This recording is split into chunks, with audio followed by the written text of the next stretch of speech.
Guys, welcome back to my channel আরবি লাইফস্টাইলে তোমাদের সবাইকে স্বাগত জানিয়ে আবার একটা ভিডিও নিয়ে চলে এসেছি। আজকে 26শে জানুয়ারি। তো আমরা এসেছি বাড়ির সামনে ঘুরতে। বেশ খুব সুন্দর জায়গা।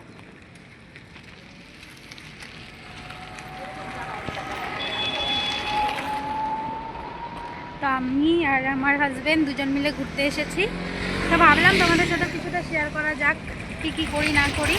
কী করবো, বাড়ি থেকে বেশি দূর নয় এটা, হার্ডলি 15 মিনিট লাগে। তো ভাবলাম একটু ঘুরেই আসি। আজকে ওর অফ ডে রয়েছে, তাই ভাবলাম ঘুরে আসি। পরে তোমাদের ব্যাক ক্যামেরা করে দেখাচ্ছি ওই দিকটাতে। প্রচুর এত সুন্দর, কয়েকটা রিলসও বানাবো। তো চলো সঙ্গে থাকো, দেখতে থাকো কী করি।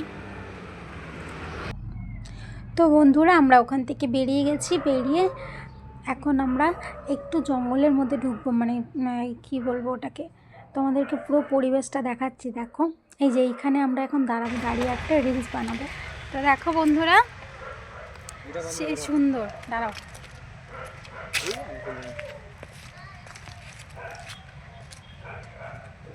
তো তোমরা কমেন্টে জানিও কেমন লাগছে আমাদের এই মিনি পেহেলগাঁও। দাঁড়া, ব্যাক ক্যামেরা করে তোমাদের দেখাচ্ছি। খুব সুন্দর জায়গাটা। তো আমার এখন এই জায়গাটা আগে পিকনিক করতে দিত, এখন আর পিকনিক করতে দেয় না। আমি আপলোডও করে দিয়েছি। ওই সামনের দিকে পিকনিক হয়, সেটাও তোমাদের দেখাবো। এখানেও মানুষরা অনেকে আসছে, দেখছে, ভিডিও করছে। বেশ সুন্দর, বেশ সুন্দর সুন্দর মানুষই ছিল। ছুটির দিন সকলে ঘুরতে এসেছিল। খুব সুন্দর লাগছে। তো আমরা সেখান থেকে বেরিয়ে একটা ছোটো ব্রিজের মতো ছিল, ওখান থেকে বেরিয়ে গিয়ে আমি মেলাতে এসেছি আমার দিদিকে। দিদি এসছে, তো ভাবলাম ওকে নিয়ে আসি।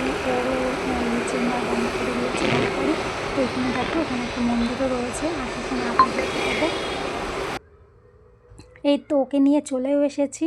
আর আমরা এখন ব্রিজটার নিচে চলে এসেছি। নিচে থেকে তোমাদেরকে ভিউটা জাস্ট দেখাচ্ছি। পুরো একদম, এখানে তো ছোট একটা নদী আছে, কিন্তু এখন ব্যাড লাক কি নদীতে জল এক ফোঁটাও নেই। তো ওই যে গাছগুলো দেখছো, এই গাছের মাঝে যে অল্প গ্যাপ দেখতে পাচ্ছ, ওখানেই জল রয়েছে। ওই যে ব্রিজটা, ওটা নিচে নদীর মতো রয়েছে, কিন্তু এখন আর জল নেই। অনেকে এখানে সরস্বতী মাকে রেখে গেছে, পুজো হয়ে গেছে যেহেতু, তার জন্য। আর দেখো, জাস্ট অসাধারণ ভিউ। আগে এখানে পিকনিক করতে দিত, কিন্তু এখন পিকনিক করতে দেয় না। কারণ আমাদের কি বলবো, আমাদের হয় না যে বেশি ছুট দিলে বেশি ছুট প্রয়োজন। তো সেরকমই আশেপাশের লোকজন এখানে আসে, পিকনিক করে, তারপরে ঝামেলা টামেলা এটা ওটা করে। যাই হোক, তো বন্ধ করে দিয়েছে। এই যে দেখো মন্দিরটা রয়েছে এখানে। আমরা এসে বিয়েতে বলো, তারপর হাসুবু কাছে জল টল ভরতে মানুষ আসে, বা ঠাকুর বিসর্জন দিতেও আসে। তো ওই যে যেখানে বলছিলাম পিকনিক হচ্ছে, তো সেই জায়গাটা এটা। দেখো এখানে কত মানুষ, অনেক মানুষ এসছে।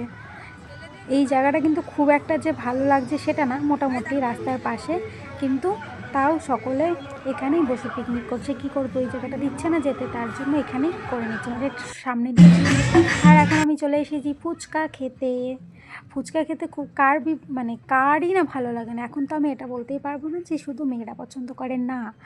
এখন ফুচকা মেয়ে ছেলে, দাদু দিদা, মা বাবা, কাকা কাকি সকলে খুব ভালোবাসে ফুচকাটা খেতে। তো আমিও সেরকমই ভালোবাসি। তো আমি, আমার হাজব্যান্ড আর আমার দিদি তিনজন মিলে চলে এসেছি ফুচকা খেতে। ফুচকাটা খুব ভালোই বানিয়েছিল। আমরা 10 টাকার এখান থেকে 7টা ফুচকা খেয়েছি বন্ধুরা, জানো। আর এখন তো ফুচকা 10 টাকার 4টার বেশি দেয় না। 10 টাকার তো দেয়ই না কত জায়গায়। 20 টাকার 4টা না 6টা, 20 টাকার 6টা দেয়।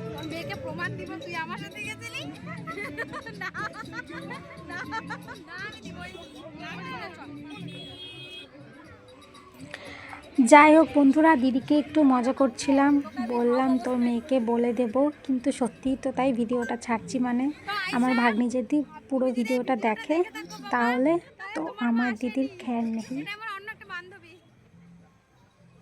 তো বন্ধুরা চলো, আমার ঘোরা টোরা কমপ্লিট। এখন আমরা মার বাড়িতে যাব। বেশ ভালো লাগলো আজকের দিনটা, খুব মজা করলাম। তো এই তো বাড়িতে চলে এসেছি। আমার বাবা বাড়িতে ছিল, দিদির সাথে কিছু একটা ব্যাপারে গল্প করছিল, কি একটা জিনিস বলছিল দিদি আবার, মানে বাবাকে বলছিল। তো যাই হোক, আমি ভিডিও অন করেছি।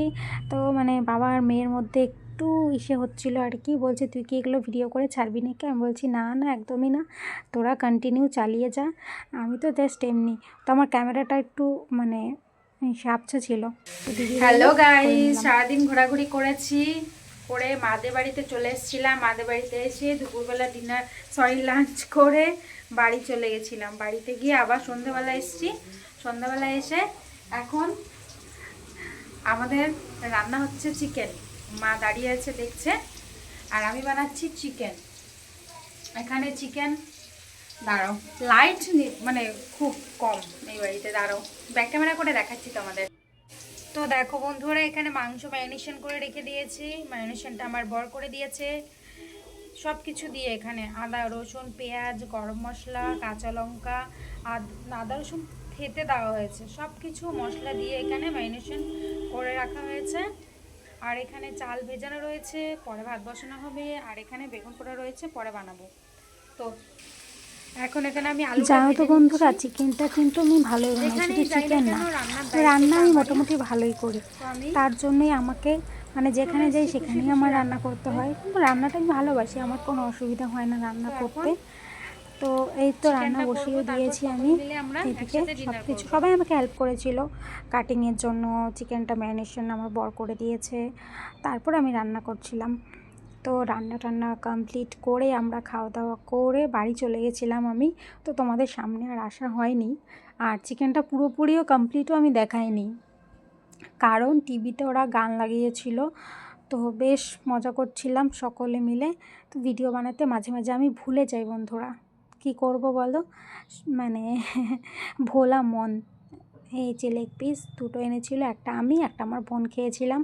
চিকেনটাও দুর্দান্ত হয়েছিল, নিজে রান্না করছি বলে বলছি না, সত্যিই ভালো হয়েছিল। তো বন্ধুরা, সকাল মানে মোটামুটি সারাদিনে কী কী করলাম সবটাই তোমাদের সাথে শেয়ার করলাম। বেশ অনেক লেট হয়ে যায় মানে গেল আমার ভিডিওগুলো দিতে।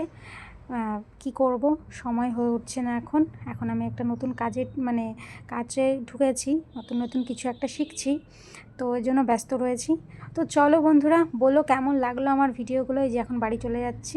তোমরা সকলে ভালো থেকো, সুস্থ থেকো, আবার দেখা হবে নতুন একটা ভিডিওর সাথে। Tata, bye bye.